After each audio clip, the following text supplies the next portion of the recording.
Hello everyone, we're back. A lot of people do get a bit scared when analyzing deals. They don't know if they've done it correctly. So we're just going to put simply in a video how you should be doing it and the only things you should be looking at. No bullshit. Watch this video and find out exactly what you need to check in order to analyze a deal. Okay, I'm going to actually do every single bit right in front of you and explain every single little detail that I do so you're actually informed. This isn't one of those videos where I just throw random numbers at you and expect you to accept it. I will give you every single detail, okay? So here we go. We're starting out by looking at cities in the UK. So let's just pick a random one. Let's go Leeds.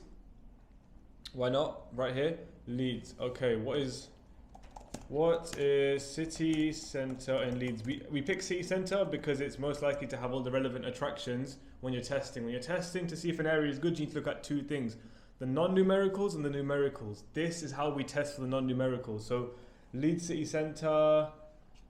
What is city centre? Leeds city centre. That's really helpful. Postcode. What is the postcode? LS1. LS1. LS2. All right, LS1 and LS2. That is amazing. Now let's look at LS1 on Google. Flipping out, it's all gone left, isn't it? LS1 on Google Maps. Right. Let's have a look. So this is LS1. The reason we're looking at it on Google Maps is so we can actually figure out if the non-numerical stack. So why do city centres work? This is why. So this is LS1, as you can see with the red outline. And the reason that city centres work is because of stuff like this. So we got a railway centre right here, a railway station, sorry, right here. You've got, what's this right here? Leeds General Infirmary. I believe you've got a university somewhere near the top here. Yep, there you go, Leeds Beckett University. You've got Leeds City Museum, Leeds Cathedral, Leeds Art Gallery. These are all going to be attractions for people to come in to Leeds, right? You've also got all of these shopping centres such as Trinity, and most importantly, pro tip, we're only 2 minutes in, we're already dropping straight value. This is your biggest indicator as to where Airbnb are going to work. Hotels. Because hotels are actually your competition. People think that hotels are used for 1 to 2 night stays. That's not the case. There's people that stay for 6 months in a hotel, 7 months in a hotel. Why do they do that? Because they might be contractors that need to stay in Leeds because they're doing building works in all those areas that I named earlier. Or they might be relocations. Their house might have burned down and they need somewhere to stay, right? You're not just going to stay in a house that's burned down. So you stay in a hotel and it'll be funded by insurance companies. So hotels is a pro tip. If I was investing in LS1, because we invest mainly in the Midlands, Leeds is just a bit far, to be honest. We could.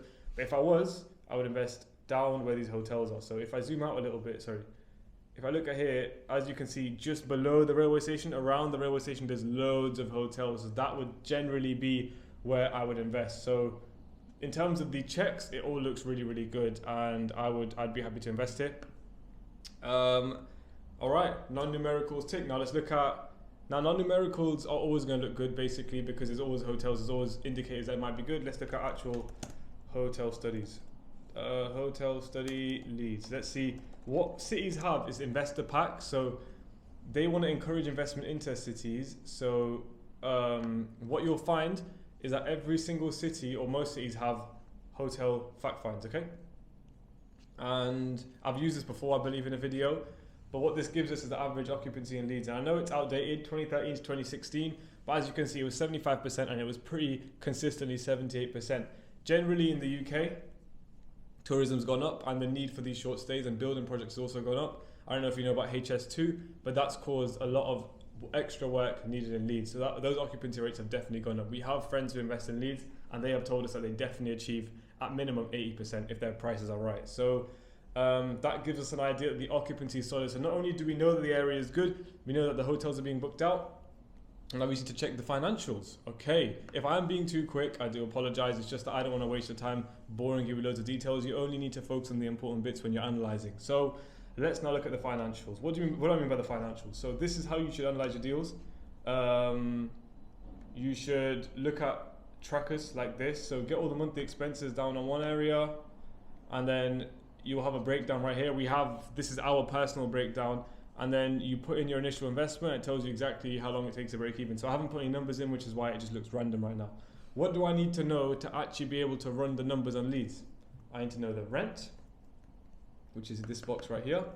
I need to know the nightly rate, which I find from Airbnb, and that'll be it. Everything else will be sorted. These are all just estimates that I'm putting Broadband tends to be 50, even that's quite high.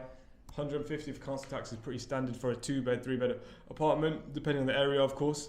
Water, 35, Netflix, about 10. That's all that you really need to cover on top of the rent, right? So let's figure out what the rent is. So we're going to focus only on 2 beds. And the reason that we're looking at 2 beds is because 1 beds just aren't competitive when it comes to hotels, right?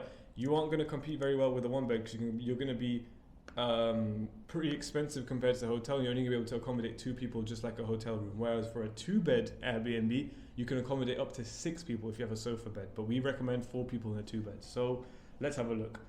LS1, this area only, property types, flats or apartments, 2 and 2.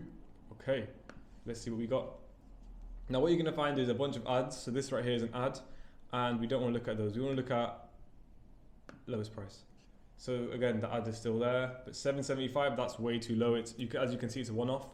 900, 950, 950, 950, 995, 995, 1000, 1000, 1020, 1050, 1050, 1050, 1055, 1080, 1095.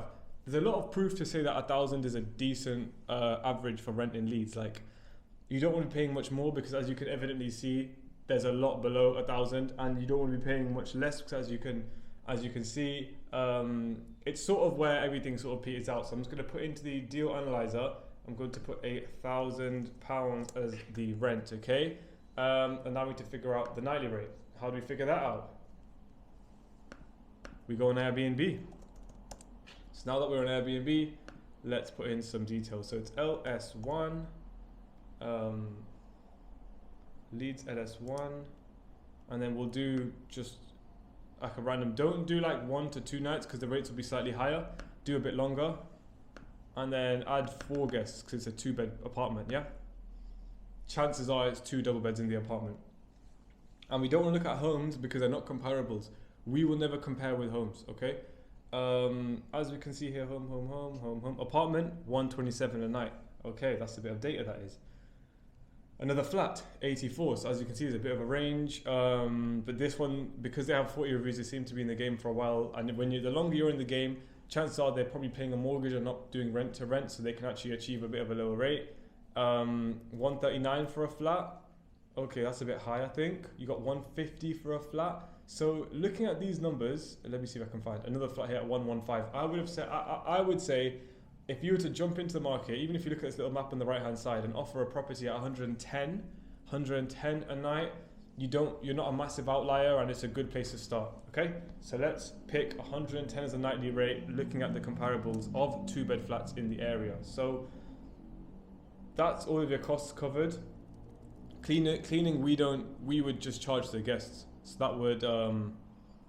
that wouldn't be something that you factor in. Now let's look at the breakdown here on the right hand side. So this is a calculator which will allow you to know the actual numbers when you're looking at a deal, right? So this left hand side is profit before OTA fees. Everyone online wants to show you their profit before the OTA fees. They don't want to factor in commission, but there's no way you can avoid commission. It's not possible unless you have direct booking. So when you're starting out, it's very hard to get direct bookings, like for the first 4 to 6 months.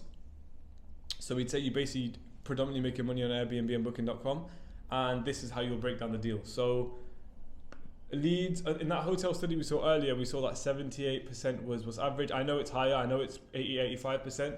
So this is what you'd expect. You expect on a profit basis to be taking home 989, 849 in clean profit at those occupancy marks. Now, does that sound like a good deal to you?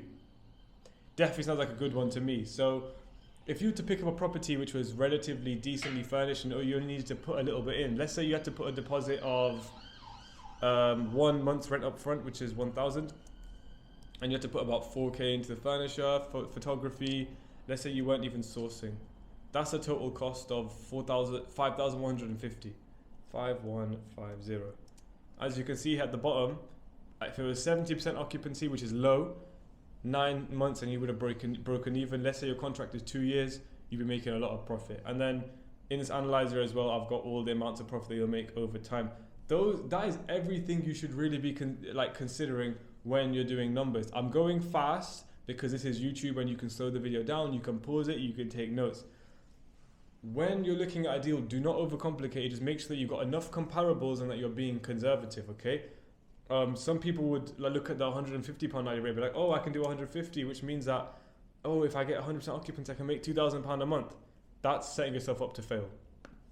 Also, don't go too low, because £80, if you're doing £80 a night in Leeds, you're probably going to be getting 100 occupancy all the time, and you're probably going to be having loads of cleans, which means, and loads of like short stays. It's just not the best thing to do having such a low rate. So it's best to do around 110, 115 and enjoy the sweet spot right here. Hopefully that clears up breaking down a deal. Hopefully that clears up exactly how you analyze, exactly how you look at things. And is there anything you want to add to that? Pretty much, that's all spot on. If you're doing anything more than that, you're doing too much, and you need to just tone it down. Basically, stick to the basics. Don't be overcomplicating this stuff.